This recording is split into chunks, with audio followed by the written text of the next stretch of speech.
And now I'd like to introduce Stan Campbell, who will introduce our speaker for the day.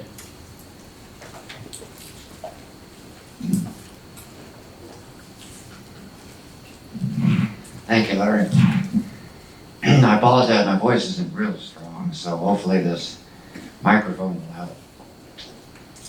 It gives me great pleasure to introduce Dr. D.D. Anderson, Vice Chancellor for Student Affairs. D.D. holds a Bachelor of Arts and Masters of Arts in Elementary Education, a Master of Arts in Industrial and Organizational Psychology, and a doctorate in educational leadership. She's a proud member of Delta Gamma fraternity. Yes, it is officially a fraternity, even though we call it a sorority often on campus. Her professional experience includes progressive roles in student engagement and success, student conduct, health and wellness, fraternity and sorority life, and housing residence life at Louisiana Tech University, the University of Tennessee, Chattanooga, and the University of Southern Mississippi. Dee has also agreed to teach a graduate class in the College of Education and Human Sciences. She is a passionate leader and advocate for students. Please join me in welcoming Dee Anderson.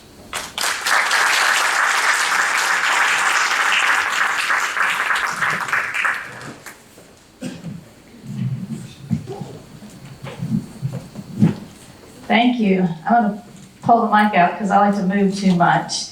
Thank you. My name is Dee Anderson. As Stan mentioned, I'm the new Vice Chancellor for Student Life here at the University of Nebraska-Lincoln. Filling some pretty big shoes with Dr. Greason, who I heard a lot about when I first came here. And so I will tell you that he did a great job, as did Stan and Campus Rec. And so I inherited a really, really strong division. And so it's been a fun year. I started last year on September the 5th. So I've been here a little over a year. As I go to groups and talk to groups, people always ask me, and if I'm at Walmart or a store, wherever in Lincoln, people always say, "Where are you from?" Because you're not from here. I don't know what they mean by that, because I don't think I sound funny. But I am from the South, so you'll hear that as we talk today. But it's been fun to come to Nebraska, for me personally. It's been fun to be here. My husband is here with me. I have a daughter who's a graduate student at the University of Mississippi at Ole Miss. And she's in accounting and will be heading to New York City in a year to work for KPMG.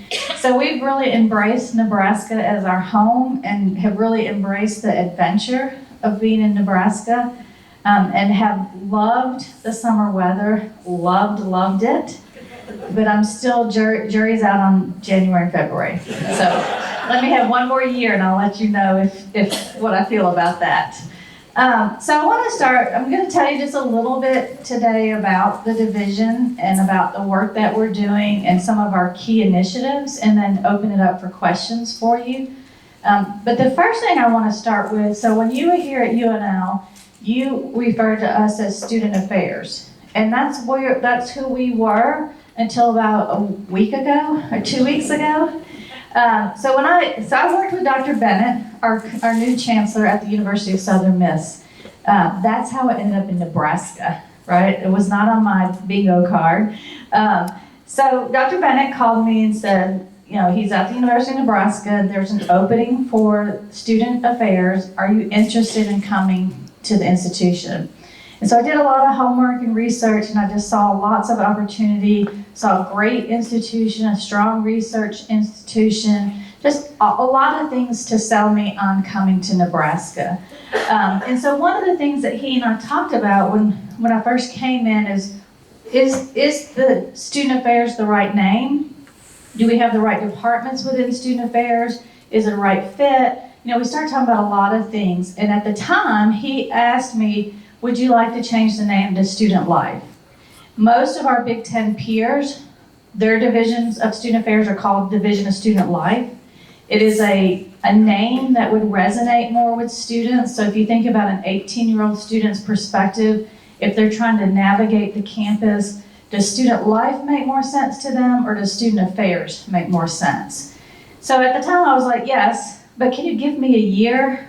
And he took me literally on that. And so here we are a year later, we've made the announcement that student affairs will now be the Division of Student Life. It will take us some time to transition to that name. We have lots of what I call swag, a lot of shirts, right? A lot of pens and all the stuff that you put your name on that will have to transition throughout the year. But this is who we are now. We are the Division of Student Life.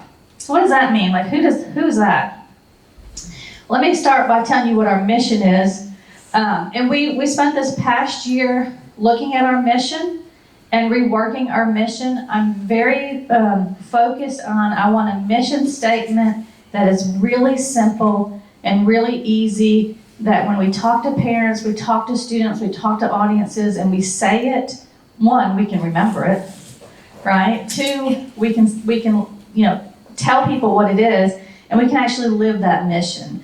So we changed our mission to foster powerful experiences in communities fundamental to student success. And I'll tell you in a little bit what we mean by powerful. We're playing off the Husker power.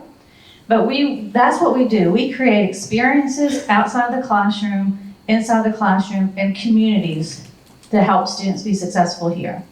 So that's a pretty basic, but a mission statement we can all get behind and we can all repeat. Our vision is that we have a campus where all of our Huskers, all of our students can co-create their path to achieve their goals. And we say co-create because they have to be in this with us. They have to go to class, right? They have to join, the rec programs. They have to be our partners. We can offer all of these things, but we cannot make them successful on our own. They've got to participate in this endeavor with us. So that's what we focus on every day. It's what I wake up every day thinking about. Can we do these things? Are we doing these things well? How do we get this done for our students? We're a pretty big operation. So we have over 700 people that work in the Division of Student Life. That's a significant amount of folks. We have around 1,500 student employees. We have another couple hundred part-time workers for us. So it's a pretty robust division. We serve students, we serve faculty, we serve staff, we serve the campus and the community. Our programs touch all of the things that you think about a university outreach and the things that happen on a college campus. So the way it's structured is I'm the Vice Chancellor, so in my office is the Chief of Staff, Tony, who when he retires will someday be your president. Mark my words, right? Tony is phenomenal. I mean, he is so great at his job. He's so good at bringing everybody together, keeping me on track, which is not the easiest thing, but he's just excellent in that role. Then we have 3 associate and assistant vice chancellors that are working in 3 different, what I call buckets. So you have operations and auxiliaries, student life and leadership, and support and advocacy. So that's how we break that down. And that, to give you a little more in depth, and one thing, if nothing else, I want you to walk away knowing that we're taking care of students, and the students are at the center, and that we're a pretty complex, big operation. So when you think about student life. So in the Office of the Vice Chancellor, we have someone that focuses on our assessment and learning, because we want to make sure that all the work we do is valuable and is working and achieving our goals. We have the Chief of Staff, and Tony works with our staff development folks, our student affairs marketing, and our communications, and administrative operations and strategic events, and our foundation. I don't know why that's all crooked like that. That was not Tony that did that. That was me. So y'all don't blame him. But those are the things that Tony works with and that we work in centrally. So a couple of years ago, if you're familiar with the division, we had marketing in lots of different areas. It was in campus rec, it would be housing. We pulled all that together to try to be more efficient and to use our resources more wisely. Then we have our operations and auxiliaries, which is our business services, University Health Center, housing and dining, unions, campus rec, children's center, and the Daily Nebraskan.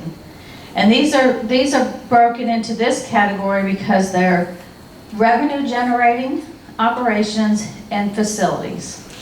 So that's how we break those down. Okay, then we have our student life and leadership, and that in the areas in student life and leadership is student leadership, involvement in community engagement. You may have heard of the SLICE office. That may be a phrase you're familiar with. We have fraternity and sorority life. We have the Jackie Gone Multicultural Center, the Gender and Sexuality Center, our TRIO programs, our student government, our ASUN. That's been the hardest thing for me to get used to. Everywhere else I've been, it's called ASGA, and here's ASUN. Our student legal services, our A-Crew, which is our religious-based organizations, and our student success programs. So we have one assistant vice chancellor that's working in all of these areas with our students. Then our last section of who we are is our support and advocacy group. It's our student conduct and community standards, because I know y'all will be surprised by this, but occasionally an 18-year-old does something stupid, right? And we have to say, all right, let's regroup here and refocus. We have our counseling and psychological services, student advocacy and support, services for students with disabilities, and our Center for Advocacy, Response, and Education. So depending on when you retired, some of these are probably fairly new areas that you may not have heard of. So our student advocacy and support was within the last, 3 to 5 years. And that office really works with students who are in a life crisis to help them through that crisis, to ensure that they can stay on campus, or if they have to leave campus, that we've set it up in such a way that they can return. So you think about a student who may be having a health crisis, maybe they had a car wreck or death in the family and they've had to step away for whatever reason. This office is here to help them through that process. The other area that's fairly new that you may not be familiar with depending on when you retired is our Center for Advocacy, Response, and Education. So you may have heard that called the CARE office.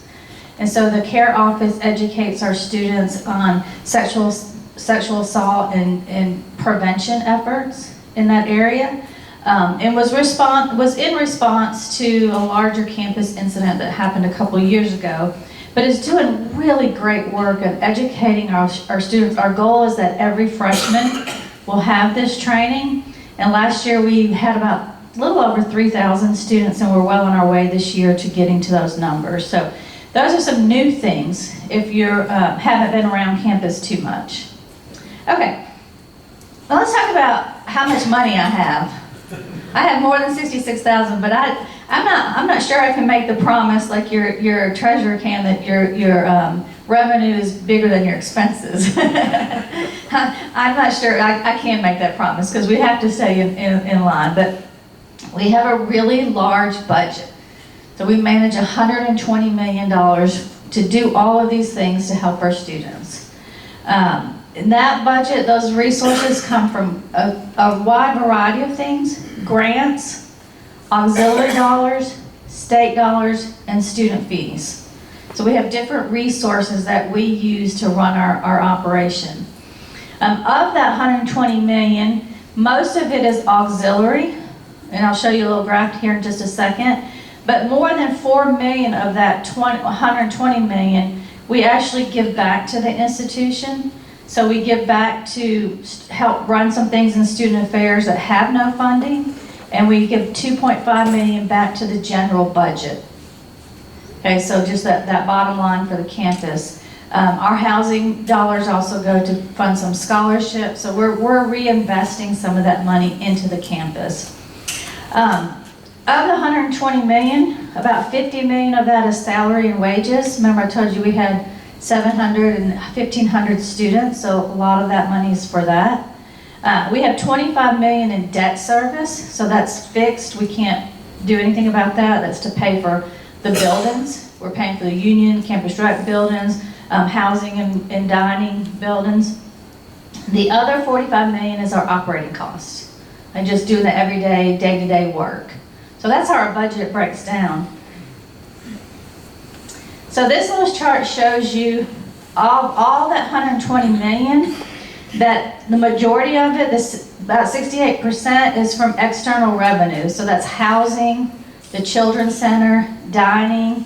The profit that they make in those operations is about 68% of our budget. Then we have a little bit of sponsorship money. We have a really, really tiny state aid, like 1%, and that has gone down. So Dr. Greason, you're probably looking at that, you probably had more than 1% when you were here, but that continues every year. They take a little bit more, and I'm about ready to say just take it all, right? It may be easier not to have to worry about that, but I'm not ready to give up just yet. And then the other really large part of our funding comes from student fees. So students pay the UPFF, and so they fund the things that they find important, ASUN, some of our activities, some of those things.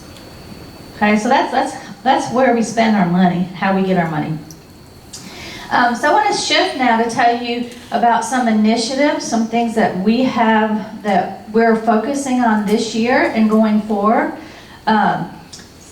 You know, you may have heard this generation of students comes to us with a lot of mental health issues. It is a issue. It was an issue pre-COVID, post-COVID. It has not declined. Right? Students are just struggling with their mental health, struggling with anxiety, all these different things. It's just a different generation of students. And so we find that we have to respond in a different way.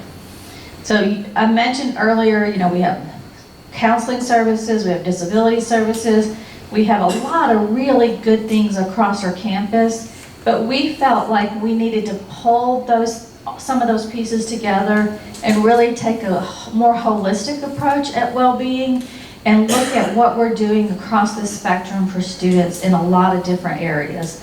So looking at what are we doing with students with financial health, spiritual health, mental health, physical health, emotional health, beyond just that one piece, because we know that if you're functioning well in all 8 of the areas that we've identified in wellness, you'll be successful. All right, so go back to my first slide. So we're trying to provide experiences in all of those areas to help students succeed. And so we pulled a group together this year and have charged them with looking at how do we do that? Like, how do we get out of our silos of counseling, campus rec, all these different areas, and come together and be more creative to help students be successful? So that's what that group is working on. One of their first tasks is looking at, because I think it's low-hanging fruit, is looking at financial health and financial wellness, and what can we do for students to help teach them about money. Like, my daughter needs that really desperately because she has this card that magically gets paid, right? I'm always telling stories. So my daughter is an accountant. I'm going to digress here because I have the microphone so I can. My daughter is an accounting major, so this is what she does. So she has a credit card. She goes out to eat with her friends. She agrees to pay for everything on the credit card. They Venmo her the money, and I pay the bill. And then we have set her credit card up to any, like, you know, you get cash back, but on her credit card, we've set it up to where she gets a retirement. It goes into her retirement fund. So she's like triple dipping, but I pay for it. So she understands accounting, but a lot of our students don't understand financial health, financial wellness, and so that's an area that we think we can impact really quickly on our campus. The other thing that we're doing is really trying to focus on increasing our partnerships with academic and student affairs, student life. That is something that is something I've been committed to my entire career. And if you've worked on either side of the house, you know that when we're able to work together, we are able to be more successful and help students be more successful. Because students don't come to us and say, well, if I'm going to Career Center, oh, I'm in academic affairs now. They don't know the difference. And they shouldn't have to know the difference. It should be a seamless process for them. And I think there's a lot of opportunities in partnership with our academic partners to really be successful for students. And so we've got great partners. I originally, when I came to Nebraska, reported to the EDC, so I reported to Kathy Ankerson. I'm now reporting to the Chancellor, but it did help in that year reporting to Kathy. I really got to know the deans really well. I got to know the academic leadership really well. And from that, we've started some programs and some partnerships and some different things that will help our students. One of those, an example of that, is an implementation of our Husker Student Power. So we had kind of toyed with the Student Power in Student Affairs. It's a student success initiative originally that Dr. Amy Goodburn worked with. And so when I came here, I said, I see a lot of really good things, but I don't see anything front-facing from student life that we can share with students to say, this is what we want you to do. This is what it means to be a Husker. When you come here, this is what we expect of you. So we partnered with Dr. Goodburn. She had the Husker Power, but we reworked it and updated that program to help fit us a little bit more. And so what the Husker Power is we tell students that if you come to the University of Nebraska and you work on developing a sense of purpose, a P in power, you own this experience, you go to class, you study, you take care of yourself, you own it for you, you take care of your well-being, the W in power, you engage with campus, you engage with your peers, you engage with faculty, you engage with staff, and then you develop really healthy relationships across the campus that you'll be successful. So we program and we create events, and we're now tagging our events and our programs with one of these letters so that a student can see, as I matriculate through this campus, I am learning about my purpose. I'm learning how to take care of my well-being. And if I do these 5 things, I can be successful. And that fits the classroom and out of the classroom experience. So those of you who taught, you would want your students to do all 5 of those things in the classroom. We want them to do all 5 of those things in whatever they engage in outside the classroom. So that's been a really fun process. They use that new student enrollment and orientation programs. So students are hearing this from the very beginning, and we hope through the end of their career here. The other initiative and thing that we're working on this year is OASIS, the Jackie Gone Multicultural Center. Last fall, you may have heard that there was a budget reduction in ODI, and part of that reduction would have impacted students negatively. So in Student Affairs, we worked with Marco Barker to pull over OASIS Jackie Gone responsibilities to student life. And so now we are working directly with our students in that space, physically and collectively, in the space of making sure that every student has a sense of belonging, every student feels welcome on our campus, and every student has the opportunity for success. And so that's the goal of that area and those centers. And so we're growing out programs. Just recently moved Kenji Madison, who was in our Big Red Resilience. Yeah, sorry. See, I have to remember names too. We moved him over to the Jackie Gone because he's phenomenal, and he will be able to build out that program exactly how we want it, and really will be able to impact students. That's been really important this last couple of weeks, because you've also heard that the Chancellor made the decision to close the ODI office. And so as you can imagine, that's created some angst amongst students, faculty, and staff. And rightly so. There is a lot of symbolism in an office. There was a lot of really good work being done in that office. But we got to a point on the campus where we really felt like we were at a space where we could decentralize some of that work and really impact a larger group of people. And I can speak very soundly from the student perspective that I think that we'll, and I know, and I've seen evidence of that this year, that we will be able to impact students in a greater, more robust way than ODI. Nothing against ODI, but they had 5 people. So imagine 5 people trying to do the work for the entire campus. It was just wasn't possible. So we have mentioned 700 people, over 20 departments, but also some departments really focused on student belonging, building those communities. And so we're excited about that work. We've got to continue to share our message about why we made that change and how the impact, and we've got to stay committed to that work, right, so that we don't lose that thread. So the other thing that we're working on is mapping the student experience, and that's you kind of see that through all of these pieces, weaving through all of these pieces. We want to make sure that when a freshman or transfer student or graduate student comes on our campus, that we have thought about that entire step, every step that they take through the process, and that we are mapping that and that we're providing the right services and resources along that entire path for them. And then the last thing is that we want to increase our foundation commitments. We've not done a lot of fundraising in the last several years in student life, and even though we have 120 million, it's not enough. It's never enough. We need more, and we have lots of ideas and programs. Tony has partnered with me to help kind of re-engage that process, and we've been successful. We had our first large gift this past year, and so we're really happy with the progress that we're making, but we have a long way we want to go, because we want to do some big projects that's going to take some additional funding that doesn't exist, right, within the institution. And then, let's see, so housing, just to give you, because housing is such a big part of what we do.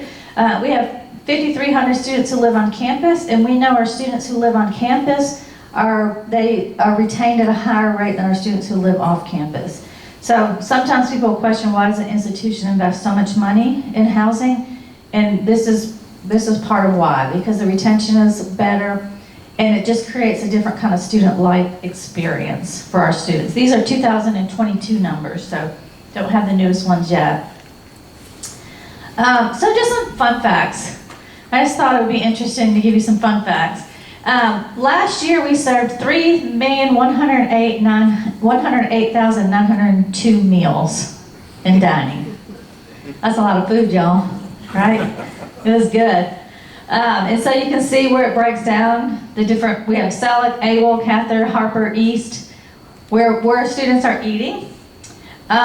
In Campus Rec, we had 602,815 total visits, 16,911 unique users. So, Campus Rec, most students go back more than once.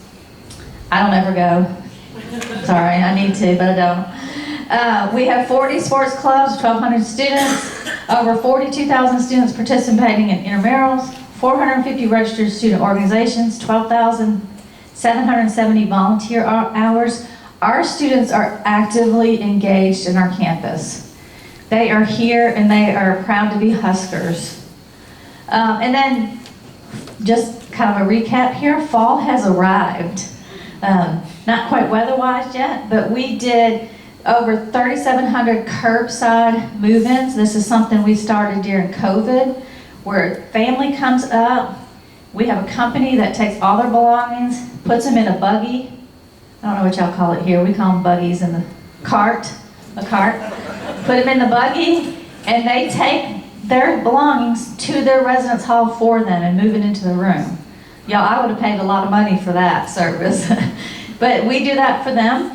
We had over 100 welcome back events, 2,000 packages. So think about moving in. The first couple days of the semester, over 2,000 packages delivered to the residence halls that we then brought to students. That's a lot of Amazon. We started our Husker Power. We increased our enrollment. Yay. We're so happy about that. Yes, you can clap for that. And we're 2-0 for the Huskers. Right? So lots of really great things happening on campus, and we're super excited that our students are here. And I'm very happy to be with you all. You're what I aspire to be someday, retired. Like Tony knows I have like a 6-year countdown. My husband says 8, but I'm saying 6. So I really do appreciate that you all have remained actively engaged and that you care about the institution and you care about our students. I think that says a lot about a campus, that people from freshmen all the way up to people who invested lots of years or a couple of years and have retired have remained invested in the institution. And so that says a lot for you and your group. So thank you for having me today. I am happy. I don't know I don't know why that says the ION on the other side either. I don't know. I'm happy to answer any questions or have a discussion with you all. Questions? Yes? Ma'am? What is the children's? What is the Children's Center? So we have a daycare, basically. Tell them where it is, Tony, because I'm not good with directions yet still. It's right by Whittier. What was Whittier Junior High School one time? So we have just like a typical daycare that you would see off campus. So a lot of faculty and staff have children there. A few students, not a lot of students because of the commitment they have to make for a 12-month. And so it's a little over 200 students. Yes? You said that you do want to lose the thread of diversity and inclusion and that sort of thing. What steps are you taking to make certain that continues to happen? So the question is not wanting to lose that thread of diversity, equity, inclusion work. And what are we doing? So some of the things that we're doing, one was moving Kenji Madison over to the Jackie Gaughan. And I can speak from the student perspective, and I can tell you just a little bit that I know about academic affairs. We also are pulling in a student collective group. So taking leaders of minority serving student organizations, and we will host meetings with them to find out, like, what are your needs? What can we change? How can we service you better? So doing some things like that, working really closely. I think that's key, is to work really closely with students and to be able to listen to what their lived experiences are. I've worked with our National Panhellenic, which is our traditionally African American fraternities and sororities, and I've worked with our multicultural fraternities and sororities, creating space for them in the Jackie Gaughan. So sometimes it's physical space, sometimes it's services, and then just representation on the campus. Academic affairs they're doing similar things, right? So they're a little bit different than student life. They are working right now, because I sit on the Dean's Council, and they are working on collectively creating a checklist of what are they doing? Because there's a lot of work being done in this space across campus. And when you start writing it down, you're like, wow, this is a lot of really good stuff. And so they're taking an inventory of the work that they're doing. And some of the things they're working on right now is making sure that the smaller colleges have the same type of resources that the larger colleges do. Because the smaller colleges were probably using ODI more than the larger colleges. And so they're figuring out ways that they can partner in some of that work. So things like educating faculty on diversity and inclusion and how to develop a curriculum to ensure that that happens. Some of those type of things. Yes, sir? Is there an ombudsman service for students? So we don't have what is traditionally an ombudsman service. That terminology and that type of position in the field has changed to a dean of students, and we don't currently have a dean of students here at UNL. It is a position that I'm engaged with in conversations with the chancellor, because I think it is important that there's a person that students can identify, oh, this is who I go to, right? And I think it will help in that DEI space too, that if a student feels like they're not belonging, there's some issues, that there's someone that they know is like their advocate. So yeah, we don't have that. Yes, ma'am. I just want to give you a kudo for increasing the student retention rate. Yes. Very good. And can you point to maybe a couple of things that you've done that has made a difference? Because that is something a lot of us were working on for years when we were in the institution. Thank you. Yeah, so the question is about retention rate, some of the things we've done. I would love to take credit for that. I just want y'all to know that I've been here a year and retention rate and enrollment has gone up. I don't know if there's a correlation there, but I'm gonna take it. But no, it's really not. I would tell you who you can give kudos to is Dr. Amy Goodburn in the retention rate, in the retention space. Lots of really good programs. We have partnered, so OASIS was in student affairs and it was an academic program. We have partnered with the Center for Academic and Student Transition Office. So there's an office now that helps students who are at what we call at promise. So students who may come from a lower socioeconomic, new first generation student. So we've put in some academic programs. There's a Husker Power survey that goes out the first 4 weeks of the semester where we ask students, are you making friends? Have you gone to class? And we've asked really specific questions, and then there's someone who follows up with, like, so a student says, wait, I haven't made any friends. Then someone calls them and says, all right, let's see how you can get connected. In Student Life this year, we've started a new program where we now, when the students go to an event, they swipe their N card. And so now we are tracking have they gone into campus rec? If they're on campus, are they eating in the dining halls? And have they gone to any of our big red welcome events? And so we have a formula, and if they hit below that, we're outreaching to them and saying, okay, we're seeing that you, and so it's a lot of really targeted things that talk specifically to an individual student. What's happening? Why aren't you engaged? Because students, in that first 4 to 6 weeks, it is crucial that they engage with the campus, right? And so we're spending a lot of time and effort in that 4 to 6 weeks to do that. On the academic side of the house, there's a lot of really great academic programs that they're doing to do the same thing, like targeting students, putting students in groups. It's about taking a really big campus and bringing it down to a smaller size and managing that for students. Amy got a grant for academic navigators. So academic navigators do similar work that our student advocacy and support does, but they do it on the academic side. So if a faculty has a student that missed class 3 times, they'll reach out to the navigator and say, I don't know, Susie's not come to class. And the academic navigator will reach out and say, hey, your professor's telling me you missed class. Or we're seeing that behavior has changed in class, something's not right. And so it's just a lot of really personal outreach. Thank you. But retention is a hard needle to move. So it's good that we've done that. Yes, sir, I'm gonna get you in the way back. You've made some real great changes, as I can see. Where does student recruitment fit in your organization now? So student recruitment and admissions does not report to Student Life.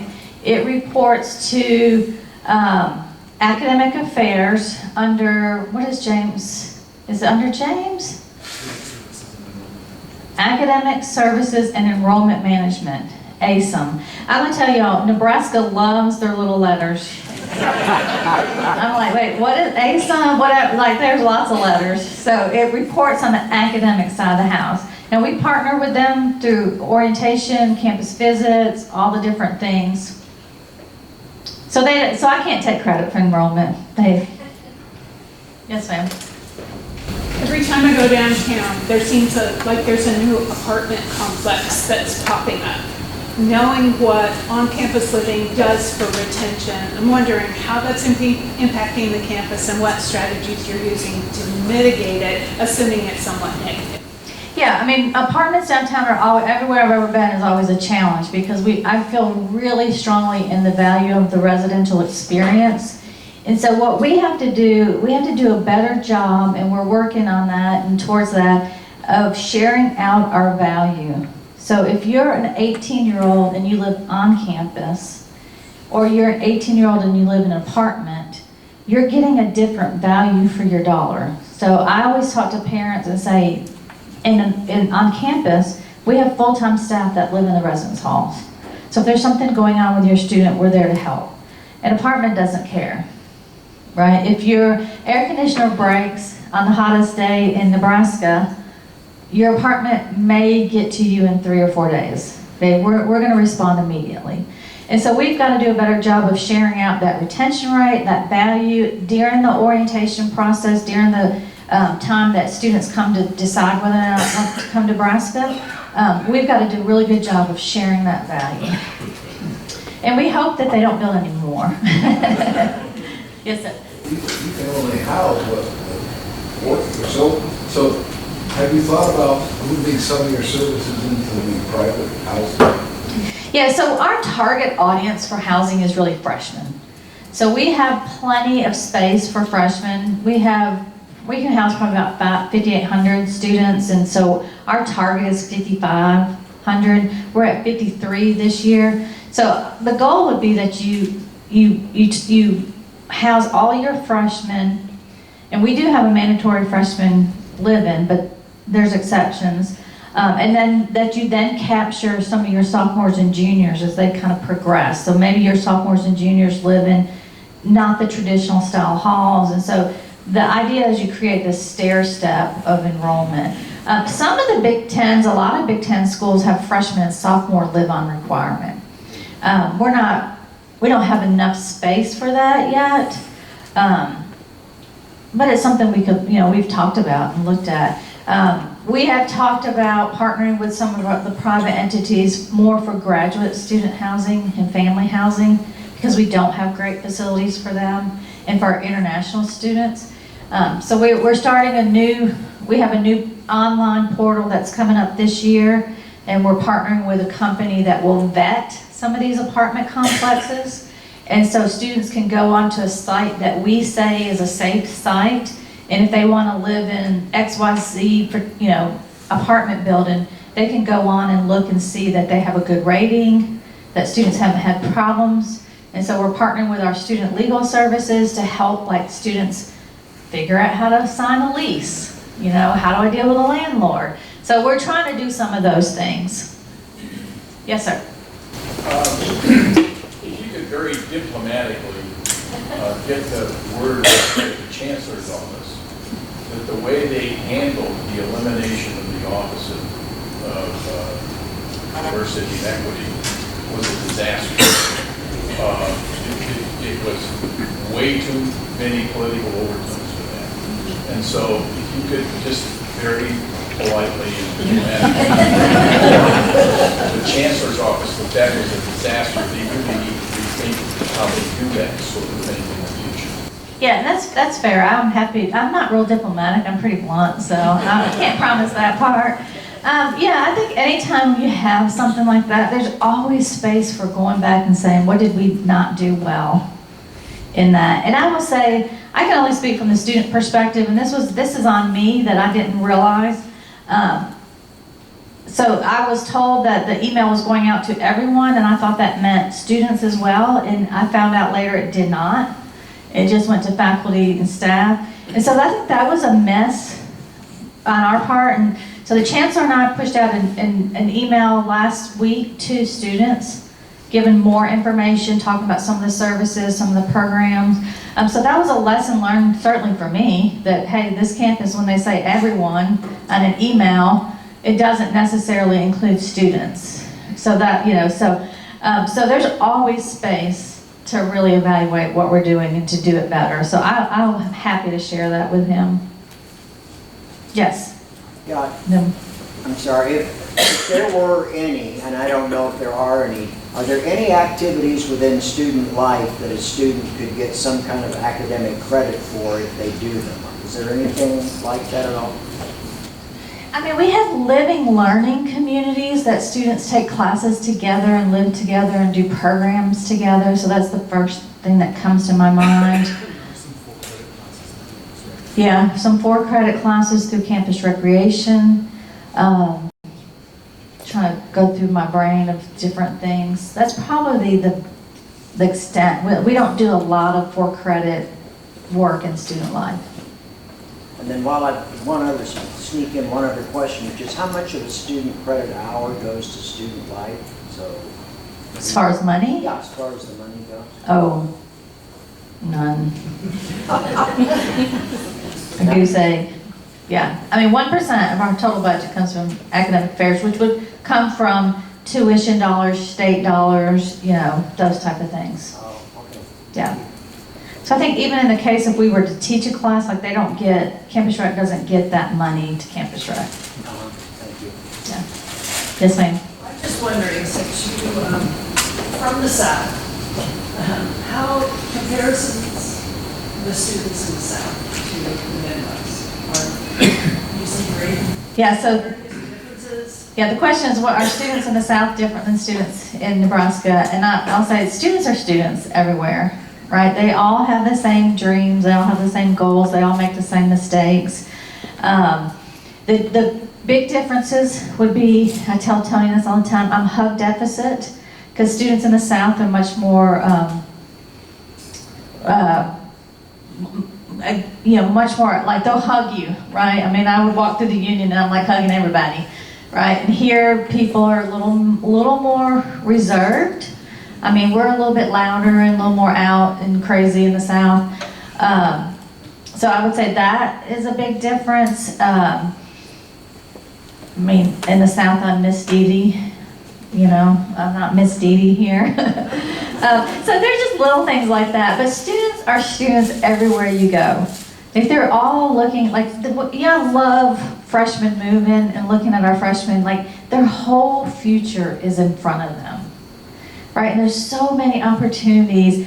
And we have just this great responsibility and gift to be able to impact. I mean, think about that. Like, how many students come through the University of Nebraska and we have the ability to impact their future? I think, you know, you went to the investiture, and I think it was Governor Pillen that said in some of the work he was thinking about how he can impact 7 generations, right? And I hadn't really thought about it that way, but I was like, wow, but for some reason that stuck out to me. When we have the ability to impact generations of people. And so our students come to us, they want to fit in, they want to be involved, they want to succeed in the classroom. They're scared, they have no idea what they're doing. They think they know more than they do. They think they're, you know, untouchable, that nothing bad is ever going to happen to them. They have all the same feelings and hopes and aspirations everywhere I've ever been. So, yes. Now that you report directly to the Chancellor, does Kathy Anderson, is she just responsible for academic affairs? Yeah, so the question is about reporting lines now that I report to Dr. Bennett. Yeah, so Kathy is responsible for the academic enterprises now. So I think a couple years ago, like I think Marco's position, did it report to Kathy? No? For a very short amount of time. So that was changed. So if you were here during that time. So now she'll focus on the academic side of the house, and then I'll be able to, you know, focus, not that I didn't before, but so I'll have that direct report to Dr. Bennett now. Yes? You mentioned Juanita. Who are your other 3 associates? Yeah, so my associate vice chancellor would be Josh Overrock.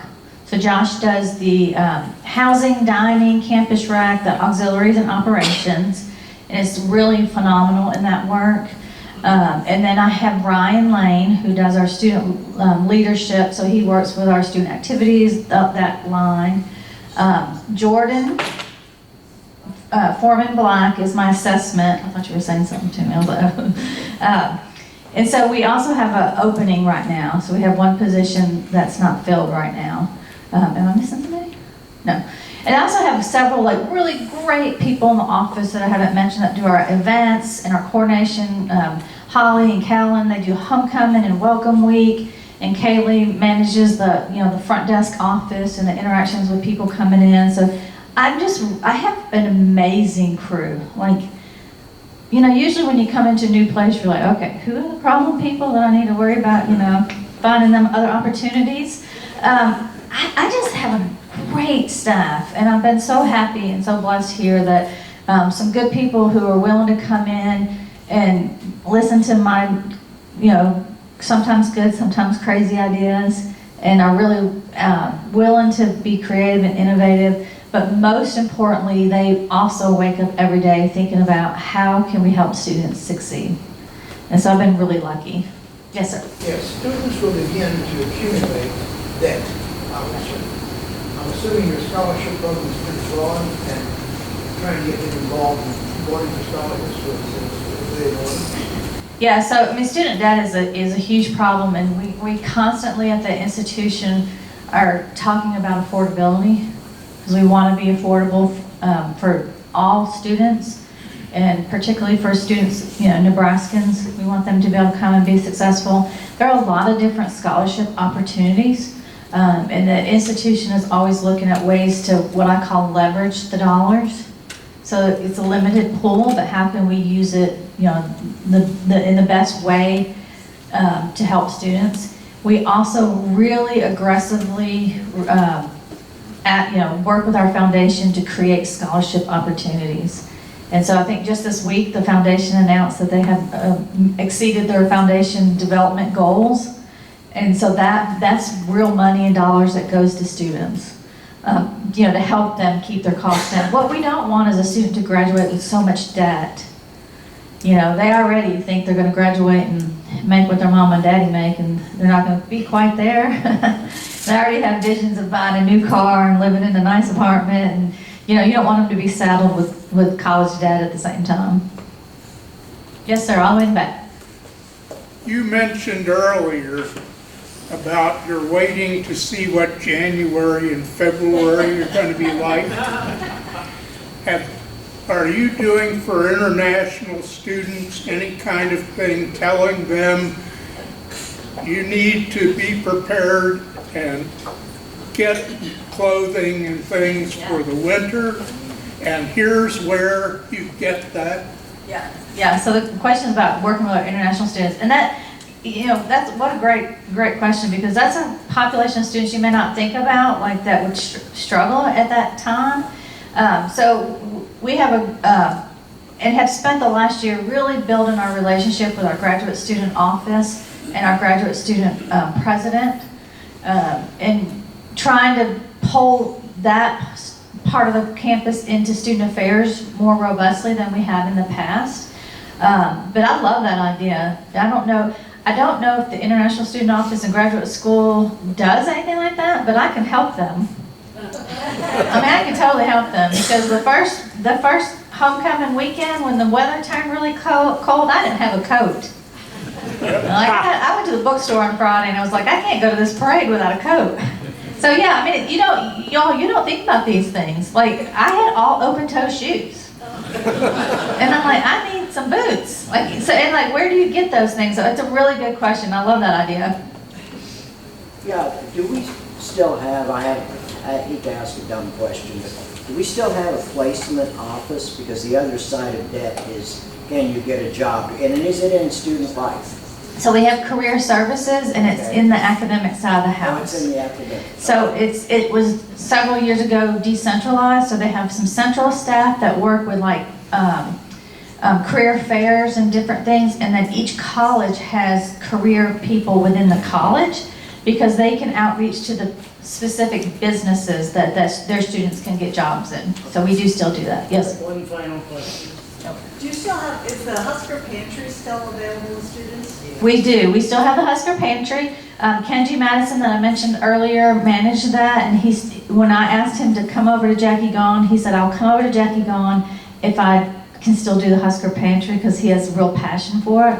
And it is one of the areas that we get the most, financial donations, and also we get lots of food, and so that's still a very strong program, and we service a lot of students through that.